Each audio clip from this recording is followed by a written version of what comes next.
5 African presidents flew to the United States this week to meet with President Donald Trump. Invited were the leaders of Gabon, Mauritania, Senegal, Liberia and Guinea-Bissau. The meeting takes place within the context of trade wars Trump has triggered globally with his incredibly high tariffs. The Trump administration has also fully or partially imposed travel bans on over 30 African countries. So this week on the program, we look at the mixed signals Trump is sending and ask, is the U.S. policy on Africa changing? I'm Beatrice Marshall. Welcome to Talk Africa.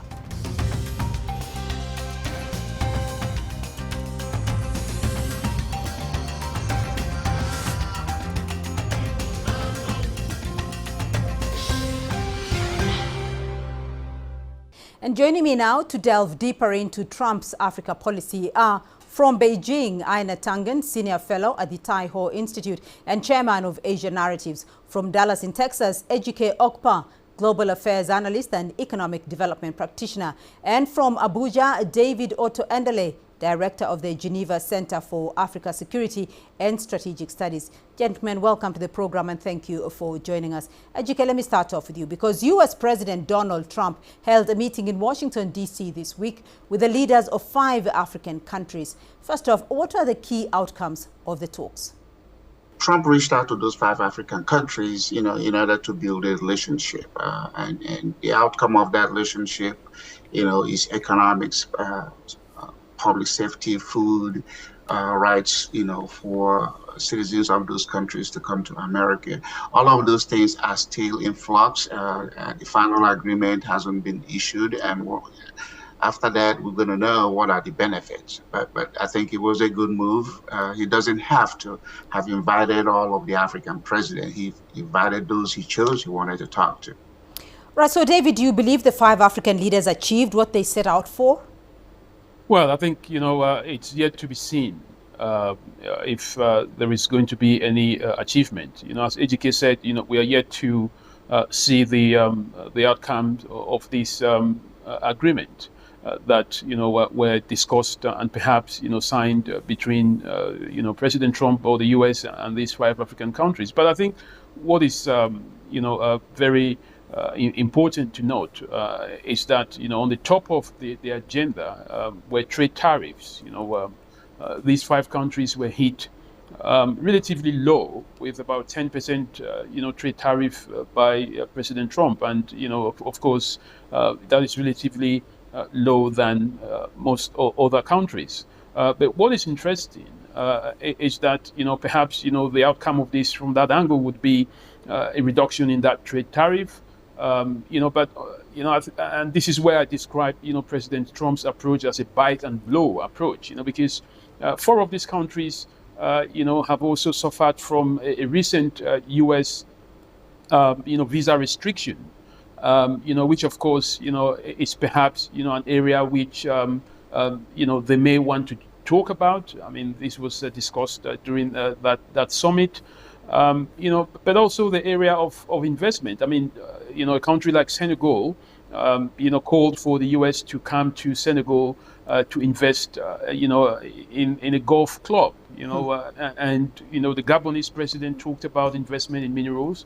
So, yes, they've put forward, their wishes, in terms of what they want to get out of this. But, we're still in the beginning of those discussions, and I'm yet to see this as a much positive outcome to the entire Africa as Trump wants them to seem, because this is just a pick and isolate strategy from President Trump, which works for the US and perhaps for those 5 countries, but not for the continent. So, Aina Tangen, President Trump's presser with the 5 African leaders was really about optics. From where you sit in Beijing, what was your reading of it? Well, there was emphasis on trade, not aid. From my point of view, is a humiliating display of arrogant colonialism, where Trump accepted praise and gave nothing back. And this, as the African Growth and Opportunity Act, AGOA, is set to expire in September. Nothing was said. Currently, all of these countries are experiencing 10% tariffs, except on other areas where special metals, cars, etc., where it's much higher. So, Ejike, your view is that President Trump did not need to invite all of the African leaders and instead chose the 5. From where you, when you look at it, though, does it make much of a difference whether the president talks to the entire continent or just 5 leaders or hand-picked leaders? Every country needs to pursue relationships that are relevant to them. Again, America don't owe Africa anything. Africa don't owe America anything. If you want to build a relationship, you make the effort towards it. You know, yes, we may live in a global village, but we still have we don't have global countries. We still have individual countries that are by their sovereign rights supposed to pursue what is good for them. So this loosely idea of 54 Africa is not one country, it's a continent. You know, so every president or head of state in that particular part of the world is supposed to go out for what is going to be good for their own country. So I mean, born and raised in Nigeria, I don't believe that, you know, America has to be the one rescuing Nigeria or, you know, vice versa. You go over there, you work hard, you look at your own legislation, you look at your own leadership issues, and you work on it. So, you know, Trump wasn't insulting anybody who felt that it didn't even have to come. You could have rejected the invitation. So, you know, this idea that America has to be everything to everybody, no, I don't subscribe to it. America has to be something to somebody who really wants to do something with America and wants to accept the terms and conditions. Aina Tangen, I want to get your response on that. Yeah. You know, the humiliation of saying to the president of Liberia that his English was good. I mean, the profound ignorance is what I refer to as colonialism. Yes, there is no absolute duty to any other country to do it. But if we live in a global village and there is an understanding that Africa was looted by successive colonial empires, including the US, then there is, in fact, a duty. And this idea that somehow, you know, Trump is doing a favor and that they walked into this humiliation is nonsense. I mean, they even went as far as to say he should be given a Nobel Prize for basically feathering his own nest in terms of Rwanda and the DRC. I mean, this is incredible. I mean, this was obsequious. It was beneath all of these leaders to do that. He was saying that he wants to force detainees, people he doesn't want, onto these countries, not even from those countries. So this idea that he's knowledgeable about Africa, that he's dealing with Africa as different countries that he understands is absolute nonsense. And you can see that clearly by the meeting itself. So we definitely have a different perspective on what happened. David, I want to get your take on all of this. First of all, the optics of what you saw in that meeting, quite different from how President Obama and President Biden engaged with the African continent. But what is your take particularly on this meeting, considering that 4 of the 5 countries are not necessarily big economic players in Africa? My take is that, each country for itself, and this is why we talk about the sovereignty. Of course, Trump takes a different approach, to the previous Biden and, Obama, administration. He prefers to deal with, selected countries, perhaps, for reasons that, he did mention about, these countries being quite, rich in mineral resources, oil, gas, gold, iron ore, and the rest. And he wants to deal with them, and he selects the countries that he wants to do business with. And I do agree that, these countries have to make a decision as to, what benefits their national interest. And that's what, countries ought to do. I don't think, one can, change President Trump's approach. I mean, he came to power talking about, making America first. He wants to move away from, what he described as an aid, system of engagement. He wants to move towards commercialization. And that's what he discussed about. He mentioned U.S. interest in Rwanda and Congo. And clearly the U.S. is going to have, perhaps an advantage in terms of investment, within those regions. So, we saw what happened with the case of South Africa, the South African president, but this is President Trump's approach. I mean, he says and speaks the way he speaks. But I think it is up to these African countries, to come to the White House, something that I totally disagree. I believe that irrespective of how big the U.S. is, it is not the right approach for one country to invite, even 54 or even 5 countries, to come to it. America should go to Africa, and perhaps this should be an African-led initiative. But as long as African countries do not learn their lessons, they will be seated on tables, and they will be humiliated, and they have to suck it up, because they didn't, have a strategy perhaps in terms of making sure that everything goes from their advantage. So I don't blame President Trump. I blame those who don't understand how geopolitics works, and Africa needs to fix up. Right, so let's talk U.S. interests now for a moment. Aina Tangen, let me get on with you here, because all the 5, Gabon, Senegal, Mauritania, Guinea-Bissau, Liberia, they all sit on the coast of the Atlantic. What do you see as the strategic interests of the United States in these countries? It mostly has to do with important minerals and things like that, strategic minerals. He's been pushing that. He wants to have areas where he can get them in and out.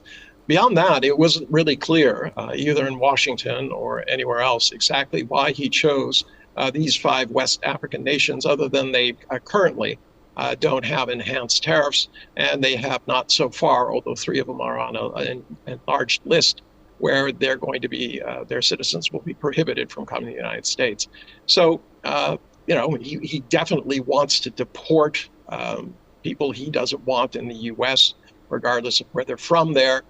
So that is one issue that we could point to. But I think it really is just his policies have ignored Africa. Obviously, USAID closing down has had an effect in Africa. It's costing lives.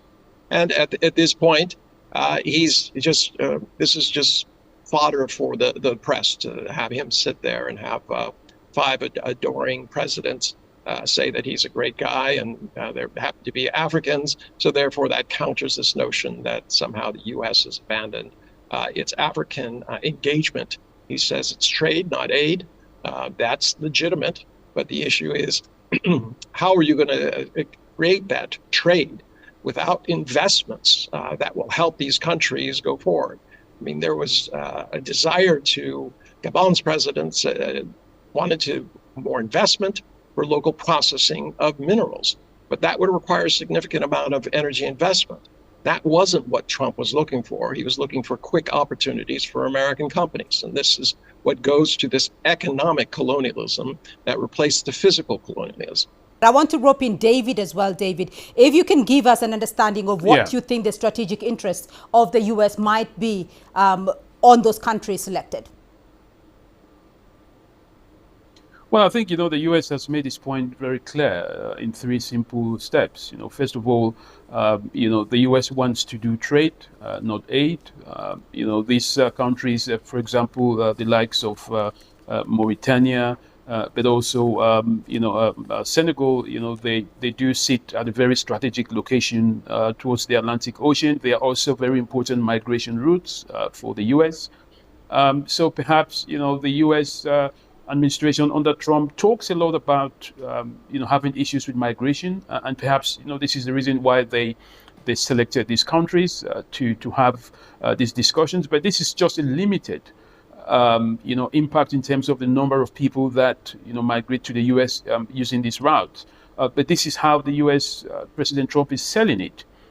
That, of course, these countries would aid the U.S., in blocking the migration routes. Gabon talked about the fact that the U.S. could help it, not just develop or, exchange a win-win, as the president mentioned, a win-win mineral trade deal, but also to deal with issues of security, specifically, piracy.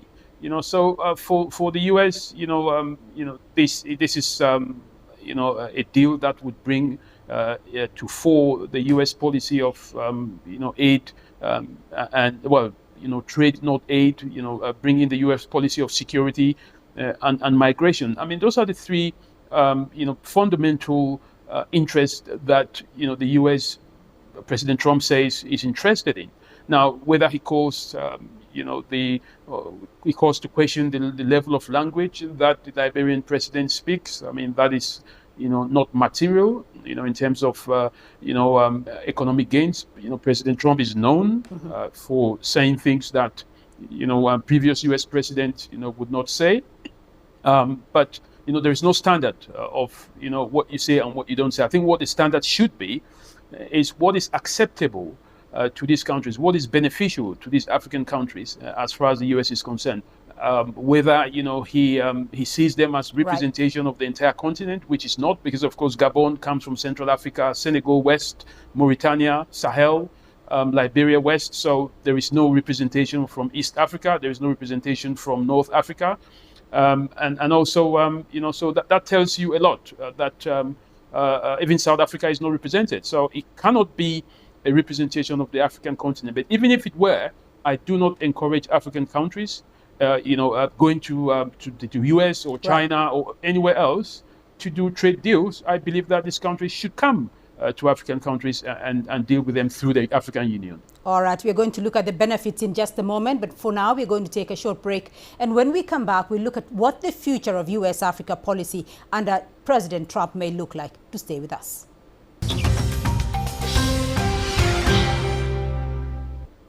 Welcome back to Talk Africa. Still with me are Aina Tangen, Ejike Okpa, and David Otto Endele. Before the break, we looked at some of the outcomes of the U.S. meeting.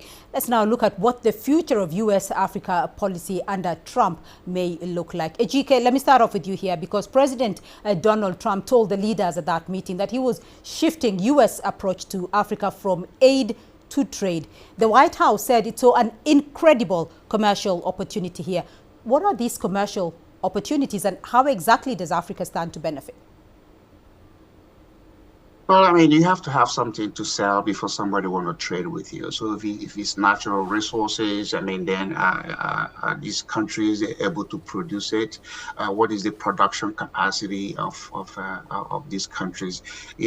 Myself being an economic development people, there are two words that I usually don't want to hear. I don't want to hear give and help. In the dictionary of economics, those two words don't exist. You want to talk about investment, you want to talk about partnership. But before you invest and before you partner, you have to look at who you engage in, what is it that they have, what do they have they're going to bring to the table. So I think for Africa to be relevant to themselves and then be relevant to the global economy, they have to say, this is what we have a comparative advantage of doing.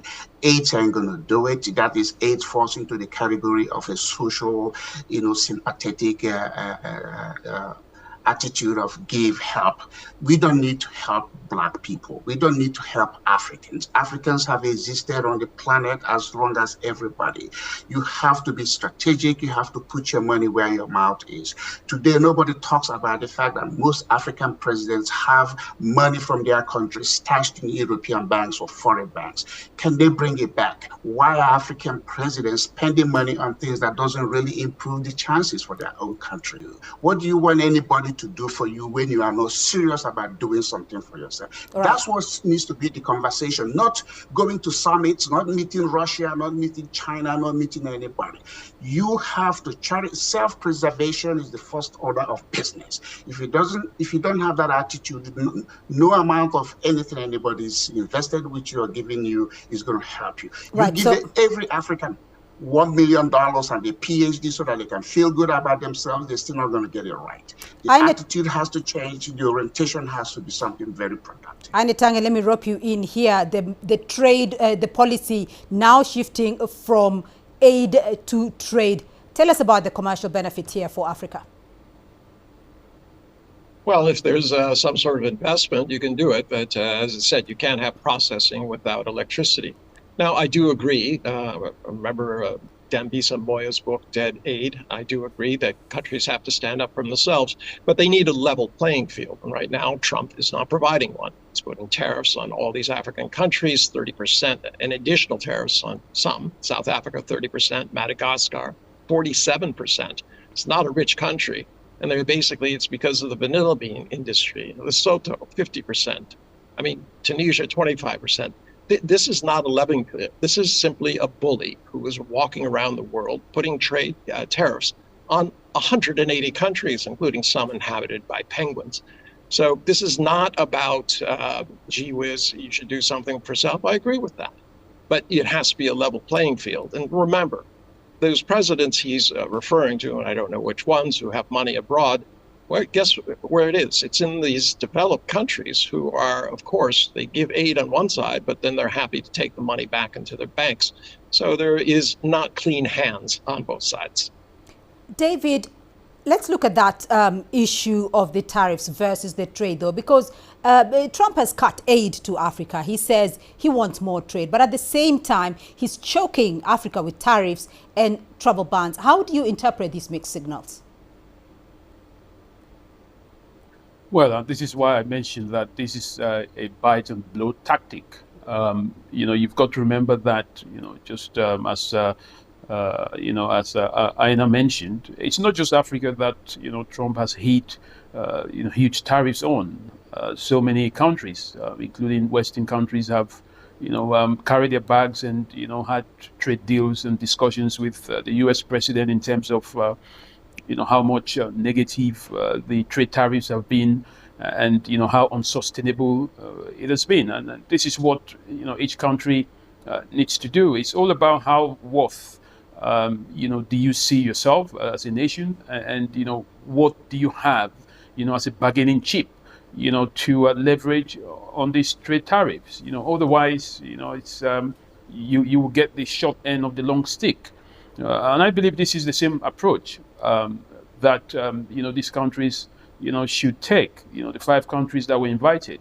Perhaps they are looking at as Donald Trump said, he said we are now friends. As he referred to them, and the U.S. understands that there is a steep competition coming up. With the BRICS nation, but he who has the guts to take the risk becomes the ultimate winner, and that's what the U.S. is doing. But right. Coming back to these African countries, Beatrice, I think it's important and extremely important to emphasize that they do have to, assert their sovereignty. All your final comments here, and let me start off with you, Aina Tangen.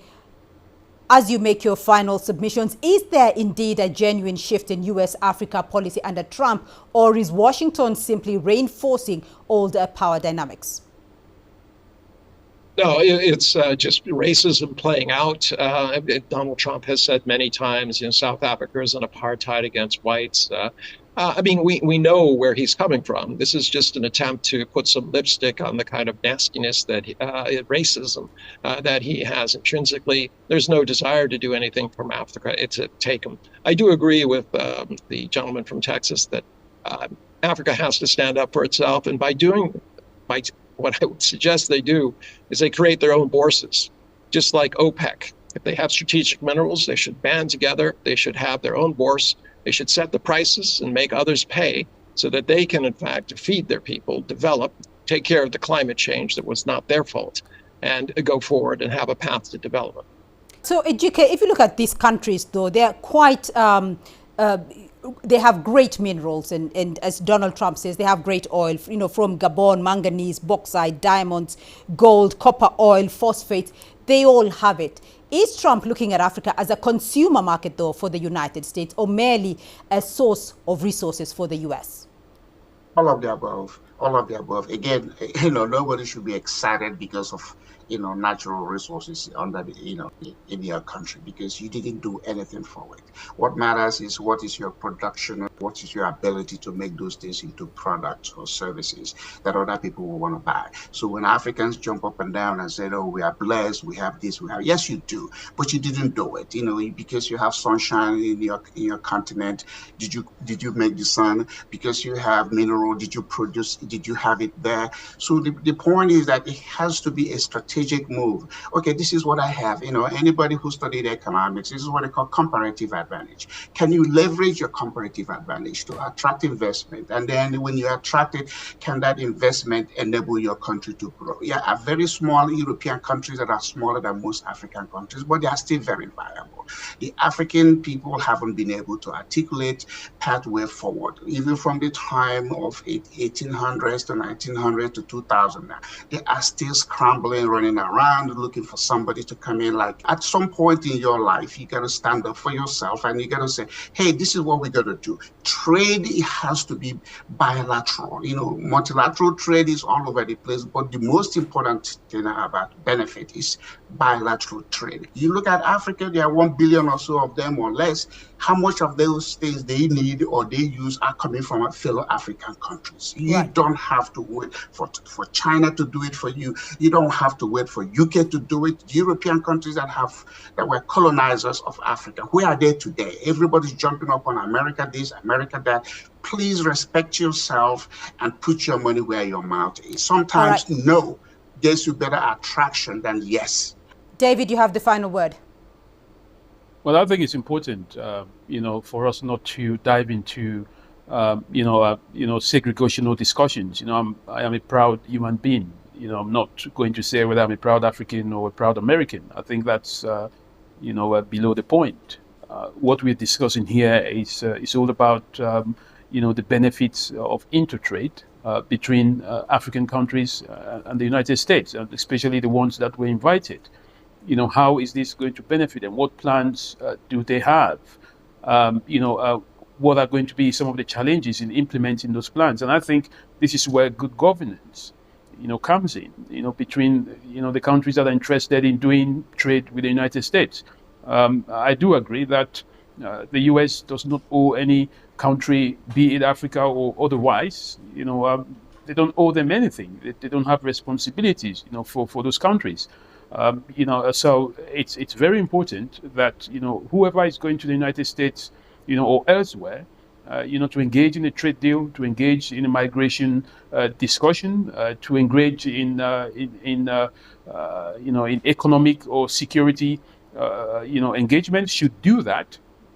And, in a way that will be of national interest to their respective countries.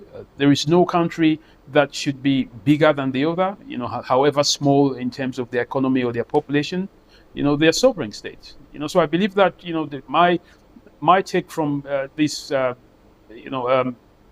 summit, between the 5 countries and the United States, is very simple. That the U.S. would do what it can do. President Trump would do what it can do to ensure that his America First policy is implemented in a way that benefits the United States, in his words. And I believe that this country should also, have the same approach. But who is ready and who is prepared, who has the best plans, let the best men and let the best country win. That's my take on this issue. Gentlemen, thank you all very much for your insights into this discussion. But that's all we have time for on this edition of Talk Africa. A big thank you to our guests, Aina Tangen, a senior fellow at the Tai Ho Institute and chairman of Asia Narratives, GK Okpa, global affairs analyst and economic development practitioner, David Otto Endele, director of the Geneva Center for Africa Security and Strategic Studies. Well, remember, you can be a part of this conversation online through our social media handles on Facebook and X. You can also catch the show on our YouTube playlist. To keep the conversation going, and join us again next week for more Talk Africa. From me, Beatrice Marshall, and the team here in Nairobi, until next time, it's goodbye.